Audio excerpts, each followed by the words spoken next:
The Marquis forced the seamstress on stage to be mocked, but her voice silenced the theatre. Before we begin this beautiful period romance story, tell me in the comments where you're listening from. I love knowing where you're joining me from. Venice, 1847. The canals shimmered beneath the lights of a city that had long ago learned to turn vanity into art. Gondolas glided silently toward the Teatro La Fenice, where the most powerful families of the lagoon gathered for an evening in honor of the Marquis Alessandro di Ravello. Inside, the palace-born laughed and whispered, their fans fluttering like wings of restless birds. Among the shadows behind the velvet curtains, Isabella Moretti bent over a torn gown, her needle flashing beneath the glow of a single candle. She was not meant to be seen. Seamstresses were like the stitches of a dress, necessary, invisible, and quickly forgotten. "Faster, Isabella," murmured Signora Contini, the wardrobe mistress. "The Marchioness will throw a fit if that hem isn't perfect. She already called me a donkey for the lace."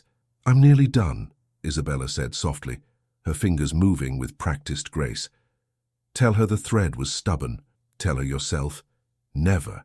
She'd turn your face to salt with one look." The older woman laughed, then lowered her voice. "Still, if I were you, I'd hide that voice of yours tonight. The Marquis is in one of his moods." Isabella smiled faintly.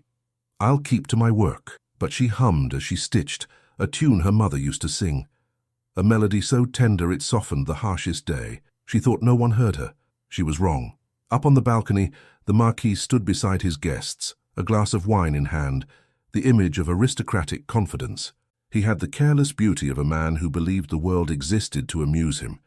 When he heard the faint melody rising from backstage, he turned toward the sound. "Who sings behind the curtain?" he asked idly. A servant bowed. "Only the seamstresses, my lord. They mend the costumes." "Ah, then let them mend in silence, unless—" He paused, a glint of mischief in his eyes. "Unless our evening could use a new performance." The Count of Braganza chuckled. "You mean to make the servants sing for us now? Why not? Venice adores novelty. Tonight we shall have one." He signaled to the conductor below. "Find the girl who hums like a nightingale. Bring her here." Whispers spread through the hall. Laughter followed, and before Isabella could understand what was happening, a pair of footmen appeared beside her. "The Marquis requests your presence," one said. I cannot go before the audience. I only mend dresses." "He insists." They led her through the side corridor and up toward the stage. The laughter grew louder. She saw the ocean of jewels, the shimmering masks. The faces turned toward her in curiosity and delight. Her knees weakened. The Marquis leaned on the balustrade. "Ladies and gentlemen, allow me to present tonight's final act, our palace seamstress. She has been caught serenading her needles. Let us judge if the sound is worth the song." A murmur of amusement swept the theatre. Someone whispered, "How charming, a servant's lullaby." "Please, my lord," Isabella pleaded in a trembling voice. "I cannot—" "Of course you can," he interrupted smoothly. "A moment ago you sang without knowing anyone listened. Surely now, with the finest ears in Venice before you, you will not refuse." She stood motionless, her hands clenched together. The lights from the chandeliers burned her eyes. The orchestra members exchanged uncertain glances. A few women hid smiles behind their fans. "Sing, child," said an older noblewoman with false sweetness. "The Marquis commands it." Isabella's heart pounded so violently she feared she would faint. She looked toward the exit, but the footman had closed the way. Shame prickled at her throat. "If I must," she whispered. The Marquis spread his arms. "You must." The audience quieted, expecting a ridiculous display. Isabella lifted her head. For an instant, she saw her mother's face, the calm smile of a woman who had once stood on this very stage, a singer whose name had been whispered with admiration until ruin silenced her. Isabella took one breath, then another, and began to sing. The first note trembled uncertain like a bird testing the air, then the sound deepened, swelling through the hall with a clarity that startled even her. It was a song of loss, of love buried under years of dust, of hope too proud to die. The melody climbed, pure and aching, wrapping itself around the chandeliers, through the marble columns, into every waiting heart. No one moved. The flutes lay silent on the music stands. The laughter that had filled the theatre evaporated. The Count of Braganza's smile faded. The Marchioness lowered her fan slowly, as if afraid to disturb the spell. Alessandro di Ravello felt the sound strike through him like a blade made of light. He had invited her to be mocked. Instead, she had stripped the entire hall of its arrogance. When the last note quivered into silence, there was no applause at first, only stunned quiet. Then, one by one, people rose to their feet. The applause thundered through the theatre, shaking the chandeliers. Isabella stood frozen, tears gathering in her eyes. The Marquis himself did not move. A gentleman in the front row whispered, "He found a miracle." But another leaned toward him. That voice, it reminds me of someone, of Lucia di Ravello, the singer who vanished 20 years ago. The name drifted to the Marquis's ears, and his hand tightened on the rail. He looked down at Isabella again, at her delicate features, the pendant at her throat glinting faintly under the lights, a small golden locket he had seen before, long ago, when another woman had worn it. The curtain fell slowly, and the audience's cheers echoed like waves. Isabella, trembling, turned to leave the stage, but the Marquis stepped forward, blocking her path. "You have surprised us all," he said quietly. She met his gaze, her voice low but steady. "Was that your intent, my lord, to surprise yourself?" He stared at her, unsure whether to feel anger or shame. Around them the crowd still shouted her name. "Who taught you that song?" he asked suddenly. "My mother." "And who was she?" Her lips parted, but before she could answer, an older nobleman approached from behind the Marquis and whispered close to his ear, "She sings with the same fire as Lucia di Ravello. Your old scandal." The Marquis froze. The color drained from his face. The murmur of the crowd faded into nothing. Lucia di Ravello, the woman he had once loved, ruined and forgotten. Isabella stood before him, waiting for his next word, unaware that her very name had reopened a wound he thought buried forever. Venice woke the next morning with only one topic on every tongue, the seamstress who had silenced La Fenice. Servants repeated the story in the markets, merchants retold it on the bridges, and the gondoliers sang her melody as they rode along the canals. By noon, the name Isabella Moretti had drifted into salons and ballrooms that had never before spoken of anyone without a title. In the marble corridors of Palazzo di Ravello, Isabella sat beside her sewing basket, too overwhelmed to eat or speak. The same dress she had mended the night before lay across her knees, though her hands were motionless.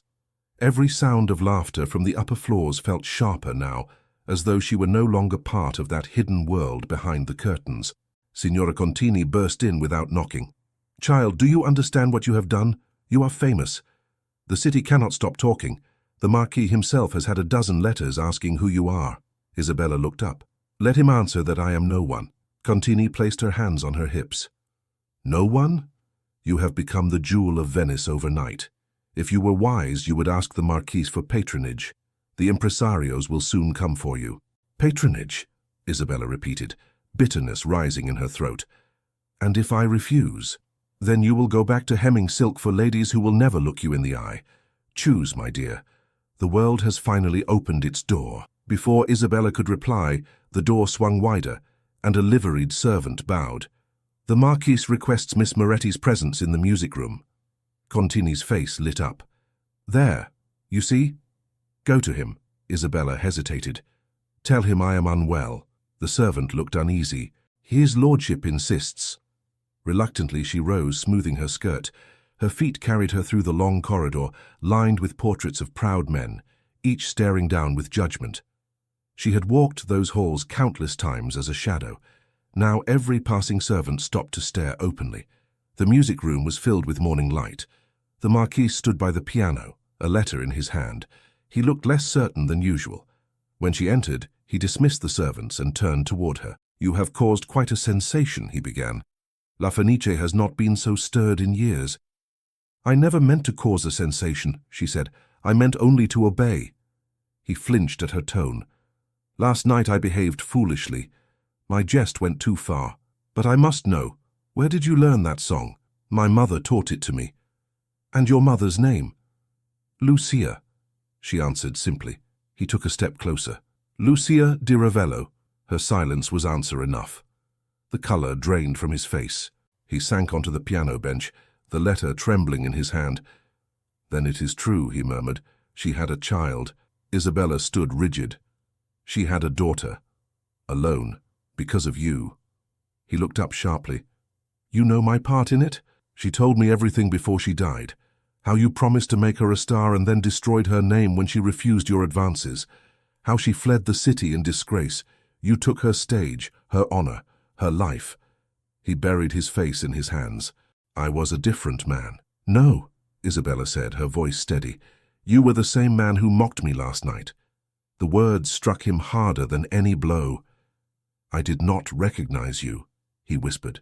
If I had known, you would have humiliated another girl instead. He rose abruptly and paced the room. You have every right to despise me, but I would make amends if I could. Can a man amend the past? Perhaps not, he said quietly, but he can begin by facing it. She turned away. Do not pretend repentance to me, my lord. Venice already forgives its own nobles easily enough. I do not. He looked at her for a long moment. If you will not forgive me, then at least allow me to help you. You belong on the stage. Let me arrange it. I need nothing from you. You need protection, he insisted. The theatre world is cruel. You will find no mercy without influence. Let me at least give you that. Her answer was cold. The only protection I ever needed was taken from me by your name. The door opened suddenly, and a servant entered breathlessly. My lord, a messenger from the theatre. The Marquis waved him forward. The man handed over a sealed invitation. Alessandro broke the wax and read it aloud. They request that Miss Isabella Moretti sing again tomorrow night, at a gala for the visiting Austrian envoy. The servant glanced at Isabella. They say the audience demands it. The whole city waits. She looked from the messenger to the Marquis. So it begins, she said softly. Will you accept? I will sing, she said, but not for you. When she left the room, the Marquis stared after her, haunted by the face that echoed a past he had buried. The next evening, La Fenice was packed once again. Crowds pressed at the entrance, nobles elbowed for seats, and the orchestra tuned with nervous precision. Isabella stood in the wings, her dress borrowed but elegant. Signora Contini adjusted the folds of her gown. You must smile, Contini whispered. Venice adores a smile. I am not here to please Venice, Isabella said. Only to sing. She stepped into the light. The applause began before she even opened her mouth. When she sang, the hall quieted instantly. This time there was no trembling, no fear, only the certainty of someone reclaiming her mother's place. The melody rose like prayer and thunder together. The Marquis, seated in his box, could not look away. When the final chord faded, the ovation was overwhelming. The audience called her name again and again. She bowed once, then disappeared behind the curtain. The Marquis found her in the corridor moments later. You conquered them, he said. I conquered nothing. I only sang the truth. He stepped closer. Your voice carries her soul. When you sing, it is as if she breathes again. She looked at him sharply. Do not speak of her as if you mourned her. I do mourn her, he said, his voice low. I have for 20 years. You are all that remains of her. Something in his tone softened her anger, though she refused to show it. Then perhaps your punishment is to see her every time you see me. He said nothing. The silence between them was heavy, electric. From the end of the corridor came the sound of approaching footsteps. A group of noblemen entered, laughing. Among them was Count Braganza, who clapped the Marquis on the shoulder. Your little discovery has bewitched the city, the Count declared. Who would have thought a seamstress could rival the great divas? She is not my discovery, the Marquis replied curtly. Ah, modest as ever, the Count teased. Then turning to Isabella, my dear, the Marquis speaks of nothing but you. You have made him the envy of every man in Venice. Her cheeks flushed, but not with pleasure. Then Venice must have very little to envy, she said coldly. The Count blinked, unsure how to respond. The Marquis hid a faint smile. After they left, Isabella turned to him. They think I am your plaything. Do you see what you have done? I will silence them, he said. No, let them speak. Let them reveal what they are. I will answer them only with my voice. He watched her walk away, her head high, and something inside him shifted, a strange mixture of admiration and regret. In the following days, Venice's fascination with Isabella grew feverish. Letters arrived at the palazzo, invitations from noble houses, offers from theatre managers. Some praised her purity, others her beauty, but behind every compliment was speculation. Whispers spread that the Marquis had taken her under his protection in more ways than one. By the third week, the same people who had applauded her began to turn. Invitations stopped coming. Gossips laughed behind their fans. Contini brought the news in tears. "They say you are his mistress, Isabella. The women forbid their husbands to attend your performances." Isabella's face hardened. "They will not silence me again." That evening, at a grand ball hosted by the Grimani family, she appeared uninvited. The guests turned in surprise as she entered the hall in a simple gown. The Marquis, standing near the musicians, saw her immediately. Before he could reach her, his fiancée, Contessa Valeria Grimani, swept across the floor. "So this is the famous singer," Valeria said sweetly, "the one who charms audiences by pretending to be innocent." "I charm no one, Contessa," Isabella answered. "I only sing." Valeria's smile sharpened. "Then perhaps you should sing now, for the servants, since you are more their kind than ours." Laughter rippled among the guests. The Marquis stepped forward. "Enough, Valeria." But the Contessa ignored him. "Tell me, little seamstress, when you climb onto the stage, do you imagine yourself a lady? Or does he whisper that you are one?" The laughter grew louder. Isabella felt the heat rise in her face, but she met the Contessa's eyes. "When I climb onto the stage, I imagine my mother, who sang for kings while you were still learning to curtsy." The laughter stopped. Valeria's hand trembled around her fan. The Marquis took Isabella's arm gently. "Come away," he murmured. She pulled free. "Do not touch me, not here." Her voice was steady, though her heart was breaking. "I will not be your scandal or her amusement." She left the hall in silence, the eyes of the entire assembly following her. The Marquis stood motionless, torn between shame and helpless admiration. The next morning a letter arrived at Isabella's small apartment near the canal. The handwriting was unmistakable. His. She hesitated, then broke the seal. Inside was a confession written with unexpected humility. He admitted to his cruelty toward Lucia di Ravello, how he had ruined her career out of wounded pride, how he had denied her the inheritance she was promised by an uncle who had favored her. Enclosed was a deed transferring that forgotten estate to Isabella. At the bottom, a single line: "I cannot restore her life, but I can restore her name." Tears blurred the ink as she read. For a long time she sat motionless, the letter trembling in her hand.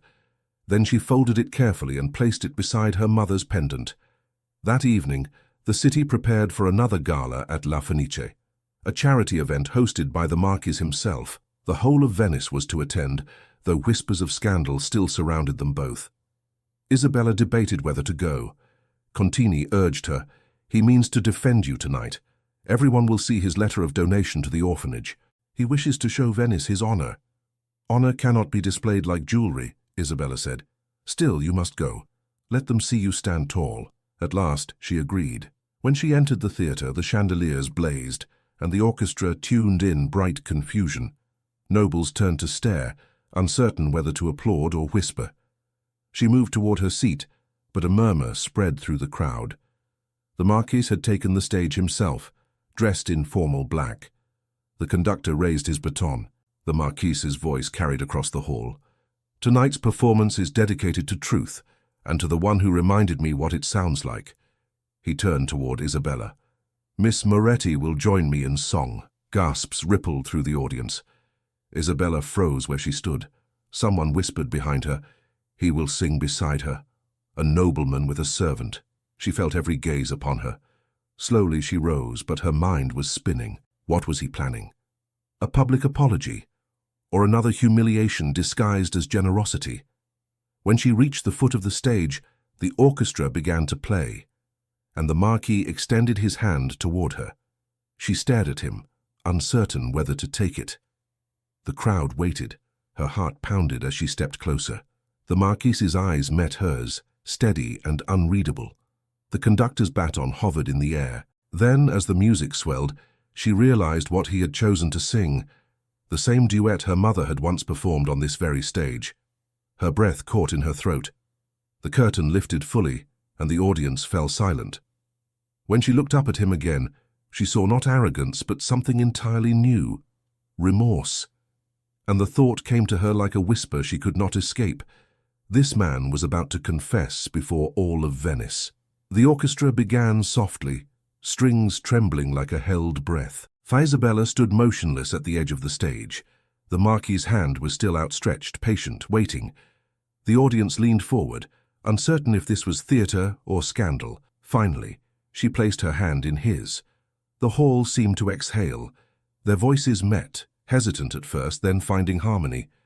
The duet unfolded like a dialogue, her tone bright and defiant, his deep and full of regret. When the final note faded, applause erupted, loud and astonished. Isabella turned away from him before the curtain closed, her face pale, her hands shaking. Backstage, she pulled free from the stagehands who crowded to congratulate her. The Marquis followed at a distance, his expression unreadable. "You forced me again," she said when he caught up to her. "Another command, another performance, another scene for your amusement." "No," he replied quietly.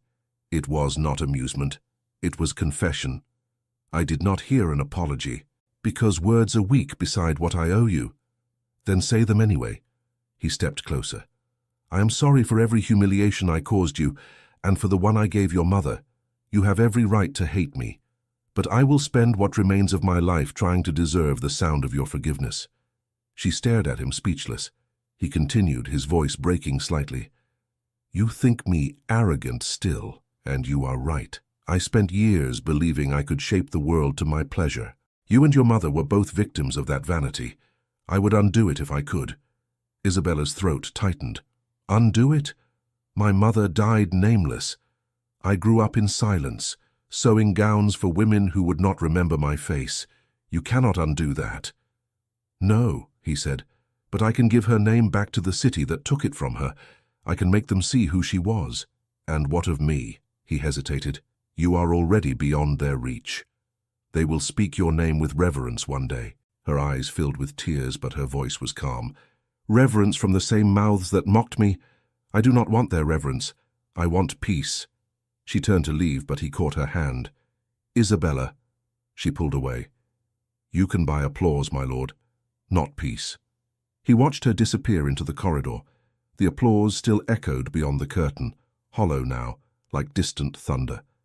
The next morning, the city's newspapers carried sketches of the duet. A miracle of redemption, one called it.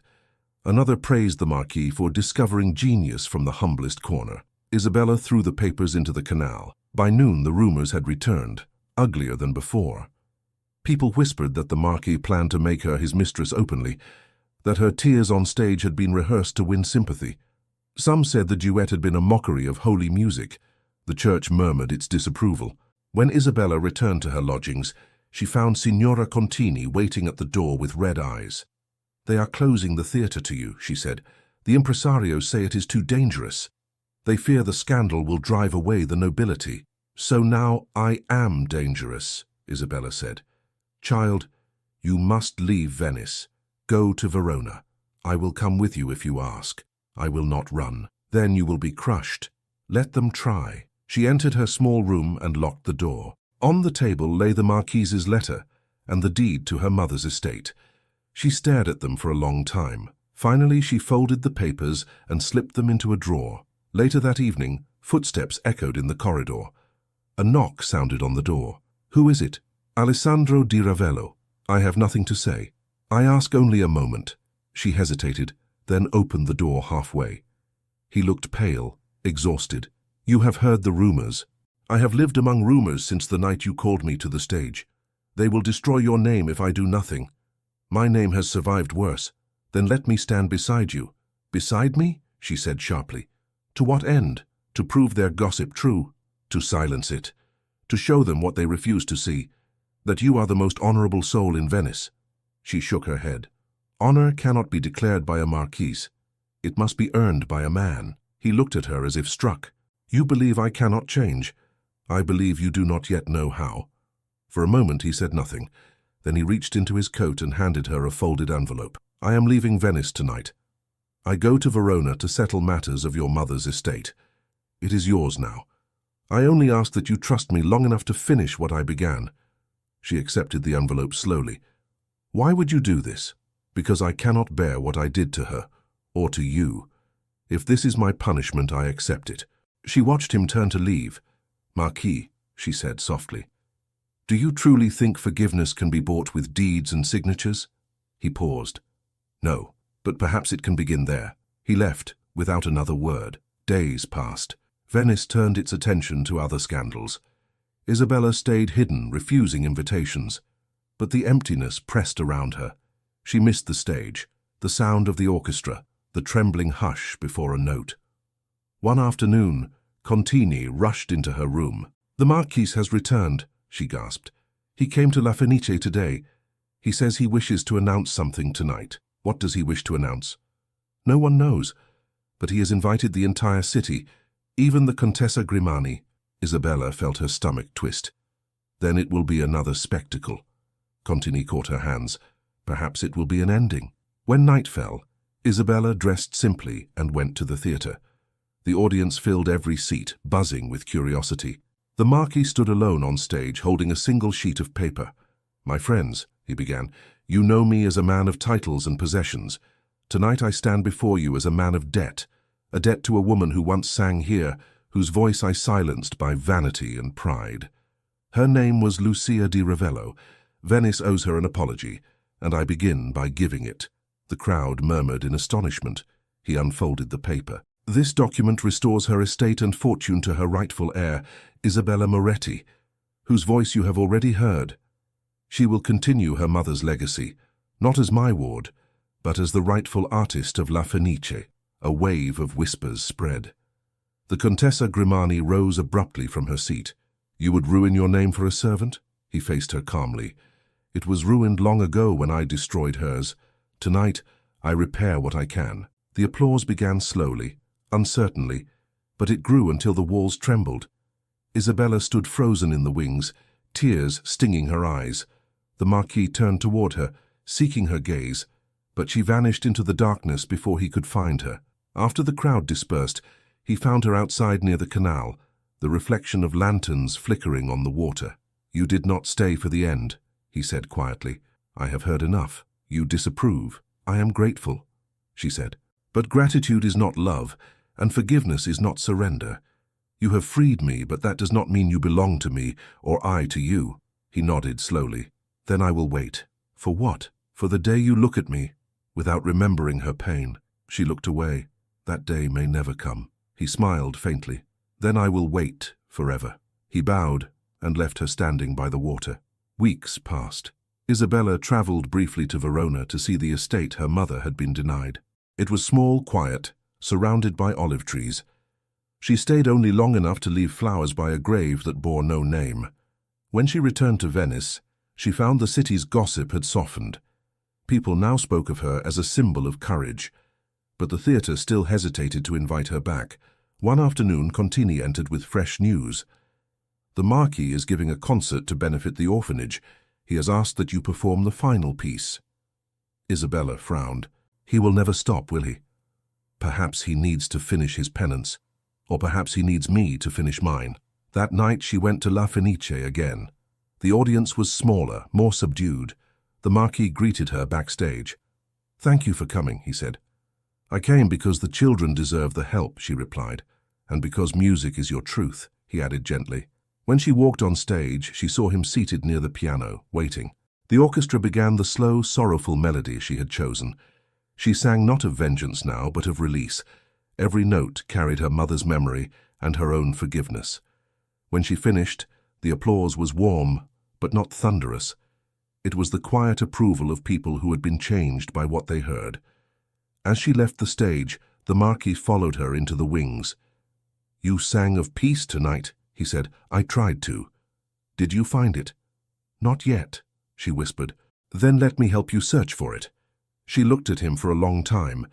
"You would give up your title for that?" He smiled faintly. "Titles are fragile things. Peace is rarer." Before she could answer, one of the theatre's attendants approached them breathlessly. "My lord, the impresario requests you both. The audience demands an encore, a duet." The Marquis turned to her, surprised. "Will you?"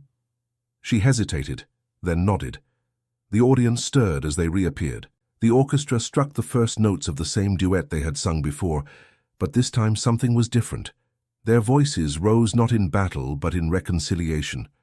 When the final chord faded, there was a hush, deeper than any applause. Isabella felt tears burning her eyes.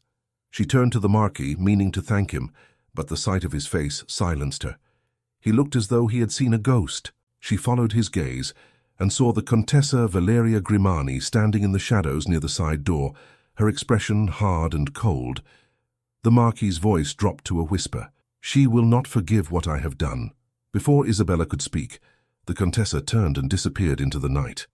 The applause began, confused and scattered, while the Marquis's eyes remained fixed on the empty doorway. Something in his face told Isabella that whatever peace they had found would soon be tested again. The morning after the duet, the city seemed to breathe easier. The scandal had run its course. Venice had grown tired of gossip and found new distractions. Isabella walked along the narrow calle that bordered the Grand Canal, her shawl drawn close. For the first time in months, no one stopped her to whisper or stare. It felt strange, almost quiet. When she reached La Fenice, the stage door stood open. Inside, the Marquis was speaking with the conductor. He looked different, simpler somehow, the pride stripped away. When he saw her, he excused himself and crossed the empty hall toward her. "You came," he said softly. "I said I would." He studied her face, as if uncertain where to begin. "Valeria has left Venice. Her family demanded it. She blames me for her humiliation, but perhaps I should thank her. I no longer owe anyone false courtesies." "I am sorry," Isabella said, though her tone held no triumph. He shook his head. "No, you are not, and you shouldn't be. Some chains must break loudly to be gone." They walked together down the center aisle toward the stage. Dust floated in the shafts of light from the high windows. "The impresario wants you to open the next season," he said. "A new opera written for your voice." "For my voice?" she repeated. He nodded. "The composer is young and ambitious. He wrote it after hearing you sing that first night. He calls it the Song of Lucia." Her breath caught. "He uses her name." "Yes. It is a story of a woman who forgives the man who once betrayed her." "I thought you might refuse it." "I should," she said, smiling faintly. "But I will not. My mother would have liked that story." He smiled too, though there was sadness in his eyes. "Then Venice shall hear her name again, not whispered, but celebrated." The following weeks were filled with rehearsals. The theatre came alive with music and movement. Isabella worked tirelessly, her voice blooming stronger with every aria. The Marquis attended each rehearsal, though he stayed quietly in the shadows. When the orchestra stopped, he would bring her water or place a cloak over her shoulders. Their conversations grew gentler, no longer filled with anger or pride, but a quiet companionship. One afternoon, as she finished a difficult passage, she turned to him and laughed. "You watch me like a man guarding treasure." "Perhaps I am," he replied. "I lost too much once. I will not lose again." "Do not say that," she warned lightly. "Music belongs to the wind. You cannot keep it." "I do not wish to keep it," he said. "Only to be near it." The night of the premiere arrived. All Venice came, merchants, nobles, foreign guests. The air was charged with anticipation. Behind the curtain, Isabella stood calm, her hands folded. The Marquis joined her for a moment before the overture began. "Do you remember that first night?" he asked quietly. "I remember trembling so hard I could barely breathe. And now? Now I tremble for another reason." He smiled. "Then it is the right kind of fear." The curtain rose. The orchestra swelled. Isabella stepped into the light and sang. Her voice carried over the audience like a wave, pure and luminous. Every note told the story of a woman's sorrow turned into grace. The Marquis listened from the side, motionless. By the second act, tears glistened on many faces. In the final scene, Isabella sang alone under a single beam of light. Her voice quivered with both pain and forgiveness. When she finished, silence filled the hall for several seconds. Then came applause so fierce it shook the floor. Flowers rained down from the balconies. The conductor bowed to her, overwhelmed. Isabella, breathless and radiant, looked toward the Marquis. He bowed his head slightly, his eyes shining. When the curtain fell, she hurried to him. "You heard them," she said, laughing through tears. "They know her name now." "They know yours," he replied. No, she said gently. They are the same name now. The impresario entered, beaming. A triumph, my dear. A triumph for all Venice. We must give another performance at once. The Marquis thanked him and guided Isabella away from the noise of celebration. They walked into the empty corridor that led to the private boxes. The echoes of the applause still vibrated through the marble walls. Does it feel like victory? He asked. It feels like release, she said. The weight is gone. He nodded. Then my debt is paid. There was never a debt, she replied. Only understanding waiting to be found. He looked at her for a long time, his voice unsteady. You have forgiven me then? I have, she said simply. And I forgive myself too, for the hatred I carried. It only chained me to the past. He reached for her hand. And what of the future? She smiled. That we shall see. Outside, the bells of San Marco began to ring, marking midnight. Their sound drifted into the corridor like a benediction. In the days that followed, Isabella became the soul of Venice. The opera continued to draw full houses, and visitors travelled from Milan and Florence just to hear her. She used her earnings to open a small music school for orphaned girls, teaching them the same lessons her mother once whispered by candlelight. The Marquis supported the school quietly, without title or announcement. He no longer hosted grand parties or sought attention. He spent his mornings in his study and his evenings at the theatre, always seated in the same place, listening as if the music itself were confession. One afternoon, he arrived at the school unannounced. The students curtsied shyly as he entered. Isabella looked up from the piano. This is a surprise, she said. I wanted to see what peace looks like, he replied. She laughed softly. It looks like practice and patience. He watched as the girls sang a simple hymn. When they finished, he applauded quietly. You have done more good in 6 months than I did in a lifetime, he said. That is not true. It is, he insisted. I built walls. You opened doors.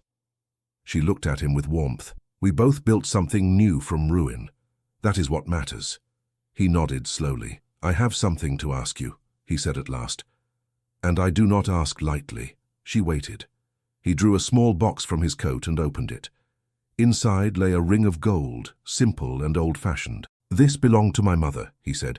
It was the only thing she gave me that still feels honest. I would give it to you if you will have it. She stared at him, speechless. You need not answer now, he added quickly. If your heart still doubts, keep it until it no longer does. Isabella reached out and closed the box gently. You have changed, Alessandro, because you sang me into change, he said quietly. Her eyes softened. Then perhaps my answer has already been sung, he smiled. But before he could speak, one of the girls approached, clutching a sheet of music. Signorina, will you sing this with us? Isabella laughed. Another time, Rosa. But the child shook her head. Now, please, it is your song, the song of Lucia. The Marquis stepped back as the girls gathered around. Isabella began to sing, her voice light, the melody gentle and full of joy. The Marquis listened with his eyes closed, his hand resting over his heart. When the song ended, he bowed his head. That evening, after the lesson, Isabella and the Marquis walked along the canal. The city glowed in the reflected sunset. I sometimes wonder, she said, if my mother sees this. She does, he answered softly. Every note you sing tells her so. They walked in silence, the air warm and quiet. When they reached the theatre square, a messenger hurried toward them. Signorina Moretti, the impresario asks that you come at once. The Austrian ambassador is in attendance. He requests a special encore, your duet with the Marquis. She turned to Alessandro, startled. You? He laughed. I did not know I was requested. You must have impressed them, she teased, only because they mistake my trembling for passion. Then let us tremble together, she said. A few moments later they stood once more beneath the gilded ceiling of La Fenice. The orchestra prepared the duet. The audience leaned forward in expectation. As the music began, Isabella and the Marquis sang, not as servant and noble nor as sinner and judge, but as two souls who had found each other through repentance and courage. Their voices intertwined like prayer. When the final note faded, the applause seemed endless. The audience rose to their feet, calling her name, then his. Isabella turned to him, her eyes shining. You see, she said, forgiveness sings louder than pride. He took her hand. And love louder than both. They bowed together. As the curtain closed, the theatre lights dimmed, and the audience's cheers continued like waves rolling through the night. Outside, the bells began to ring again, their sound mingling with the echo of their song. Backstage, the impresario approached, flushed with excitement. "We must announce your next performance immediately. The whole of Europe will come to hear you both." Isabella laughed. "Then they will have to wait until we rest." The Marquis smiled at her side, and for the first time there was no shadow between them, only the quiet understanding of two hearts at peace. From somewhere in the wings, a child's voice called out softly, "Signorina, they are asking for one more encore." Isabella turned toward the stage, her laughter bright, and Alessandro di Ravello looked at her with a calm that felt like forever. The morning after the encore, Venice glittered beneath a pale gold sun. Bells rang from San Marco, echoing through the canals. Everywhere people spoke of Isabella Moretti and the Marquis di Ravello. The scandal that had once divided the city now bound it in admiration. In the markets, gondoliers hummed her melodies. In the salons, noblewomen pretended they had always believed in her. But Isabella did not care for the talk of Venice anymore. She stood by her window, watching a small boat glide toward the palazzo across the canal. Her heart knew whose silhouette moved inside. A knock sounded. "Come in," she said. Alessandro entered, holding a bouquet of white camellias. "They are from the gardens at Ravello," he said. "The first of the season. They're beautiful." He placed them on the table. "As are you when you are quiet like this. It reminds me of the moment before a song begins." She smiled faintly. "You still think in music?" "You taught me to," he said. "Every silence has rhythm now." She looked down at the flowers. "You came early. Did something happen?" "Yes," he said softly. "Something has ended." She lifted her eyes. "Ended? My title. I have signed it away. The estates are now under my cousin's care. I keep only the house near Verona. Yours if you still wish it. I am no longer the Marquis di Ravello, only Alessandro." She stared at him. "You did this for me?" "I did it because I could not belong to two worlds. You live in truth. I lived in pride. If we are to walk together, it must be as equals." Her voice trembled. "And if I say yes to that, what would you have of me?" He stepped closer. "Only the same courage you have always shown. Nothing more." She reached up, touching his face gently. "You have changed beyond recognition, and yet," he whispered, "it is the first time I truly recognize myself." They stood like that for a long moment, until the sound of the canal broke the stillness. Their gondolier sang a verse from her aria, and she laughed through her tears. "Come," he said, "walk with me." They left by the side door and crossed the bridge toward the piazza. The air smelled of spring and sea salt. Street vendors called out greetings, and children bowed as they passed. Isabella lowered her eyes, still shy beneath so much attention. "They love you," Alessandro said. "They love the story," she answered. "It makes them believe redemption exists. Then we owe them proof that it does." They stopped before the steps of La Fenice. The theatre doors were open for rehearsal, and music drifted through the marble hall. The impresario spotted them and hurried forward, bowing deeply. "Signorina Moretti, Signor Alessandro, you have saved this theatre. The king himself has written in praise of your performance." "We only sang," Isabella said modestly. "Ah, but with such truth," the impresario replied. "There will be a new season, and we wish to begin it with a gala in your honor." Alessandro looked at her. "What do you think?" "I think I would rather sing for joy than for titles," she said. "Let it be a charity concert for the school." "Perfect," said the impresario, clapping his hands. "Venice will adore it." He hurried away, leaving them in the echoing hall. Isabella turned to Alessandro. "A gala for the children. It feels right." "It does," he said. "And it will be our farewell to the stage." Her eyes widened. "Farewell?" "I have made arrangements to leave Venice after the performance, to build a smaller life in Verona, near your mother's home. The house needs laughter again." She was silent for a moment. "And you would have me there?" "I would have no one else." The orchestra began playing a waltz behind the closed doors. Without a word, he extended his hand. She hesitated, then placed hers in his. He drew her close, and they began to move slowly across the empty foyer, their steps guided by the distant rhythm. "Do you realize," he said softly, that this is the first time I have ever danced without an audience. She smiled. Then let it be the first of many. When the music ended, he did not let go. Marry me, Isabella. Her breath caught. Here now, before anything can change my courage. She laughed through her tears. Alessandro, you are impossible. Say yes, he whispered. Yes. He closed his eyes, as if her answer were the most fragile sound he had ever heard. That evening, the city filled with celebration. The news spread faster than the tide. Isabella Moretti would marry the man who had once ruined her mother. But this time, Venice did not sneer. The story had turned into a legend of forgiveness, and even the proudest nobles bowed to it. The bells rang as guests crowded into La Fenice for the charity gala. The theatre glowed with candlelight. Isabella stood backstage, dressed in a gown of pale blue silk, her mother's pendant at her throat. Alessandro waited near the wings, no longer in formal regalia, but in simple evening clothes. "Are you ready?" he asked. "As ready as one can be when the heart won't stay still." He smiled. "Then let it race, it suits you." The conductor raised his baton. The orchestra began the overture to the Song of Lucia. Isabella stepped into the light, greeted by a roar of applause. She sang with a joy that seemed to lift the entire hall. The music no longer carried sorrow, it carried gratitude. When the final note ended, the audience rose to its feet. Alessandro joined her on stage, taking her hand. The applause grew louder, echoing through the golden balconies. Then, in front of all Venice, he turned to her and said, "You gave me a soul when I thought I had none left. You gave my life a melody again. Will you be my wife before these witnesses?" The audience fell silent. Isabella looked into his eyes, her voice clear and steady. "Yes, for as long as we both shall breathe." The crowd erupted in cheers. Flowers rained from the balconies once more, and the orchestra struck up a triumphant march.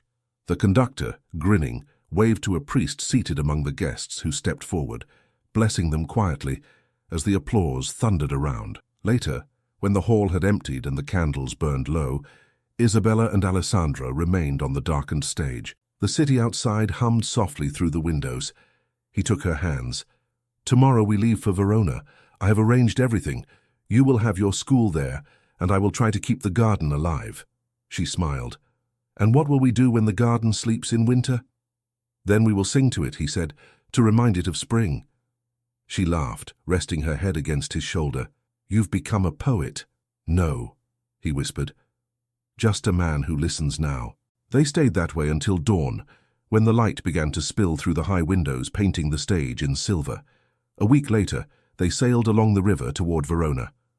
The water glimmered under the sun, and flocks of swallows darted above. Isabella leaned against the railing, her hair loose in the wind. "Do you regret leaving Venice?" Alessandro asked. "No," she said. "Venice will always sing behind us, but peace lies ahead." He nodded. "You are not afraid?" "Not anymore. I have faced worse than uncertainty." They arrived at the small estate by evening. The house stood among olive trees, quiet and bright. The air smelled of jasmine.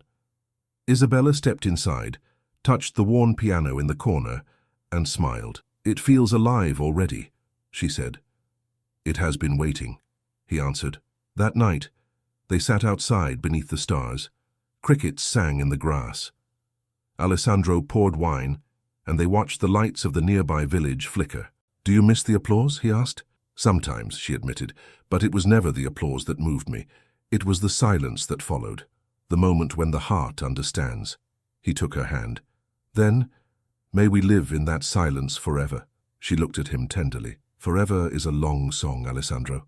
Then let us sing it slowly." He leaned closer, his voice barely a breath. "You once told me music belongs to the wind.